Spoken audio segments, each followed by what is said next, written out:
আসসালামু আলাইকুম।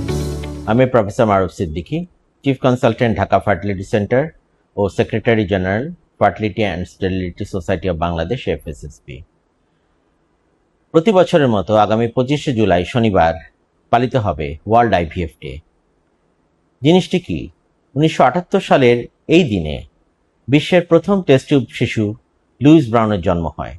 তখন থেকেই সাধারণত প্রতি বছর 25শে জুলাই এই দিবসটিকে ওয়ার্ল্ড IVF ডে বা পক্ষান্তরে ওয়ার্ল্ড এমব্রায়োলজিস্ট ডে হিসাবে পালন করা হয়।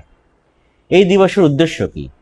এই দিবসটি পালন করার উদ্দেশ্য হচ্ছে মানুষের মধ্যে জনসচেতনতা তৈরি করা, IVF এর বিভিন্ন সুফল এবং প্রসিডিওর সম্বন্ধে তাদেরকে অবহিত করা এবং সোশ্যাল স্টিগমা অর্থাৎ যে সমস্ত সামাজিক প্রতিবন্ধকতা বা ভুল ধারণা মানুষের মনে IVF সম্বন্ধে আছে এর থেকে তাদেরকে বের করে আনার চেষ্টা করা।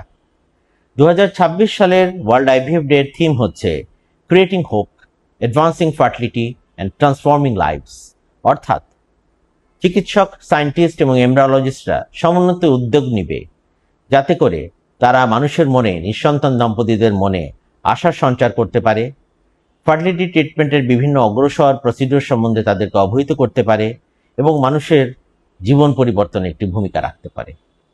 ওয়ার্ল্ড ওয়াইড সোসাইটি এবং সেন্টারগুলো প্রতিনিয়ত বিভিন্ন জনসচেতনতামূলক অনুষ্ঠান এই বিষয়ে প্রচার করে থাকে মানুষের মনে এ সম্বন্ধে ভুল ধারণাগুলো থেকে তাদেরকে বের করে আনার জন্য এবং বিভিন্ন অগ্রসর সায়েন্টিফিক ব্যাপারগুলো সম্বন্ধে তাদেরকে অবহিত করার জন্য।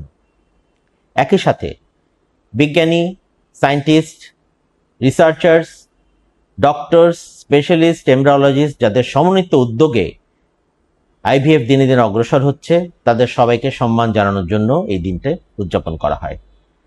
তাই আমি আপনাদের সবাইকে অনুরোধ করব, যাদের IVF প্রয়োজন নিঃসংকোচে এগিয়ে আসুন, সিদ্ধান্ত নিন, ভালো সেন্টার নির্বাচন করুন এবং মনে রাখবেন যত কম বয়সে আপনি IVF এ যেতে পারবেন আপনার সুফল তত বেশি থাকবে। ওয়ার্ল্ড IVF ডে উপলক্ষে আপনাদের সবাইকে জানাই আন্তরিক শুভেচ্ছা। ভালো থাকবেন।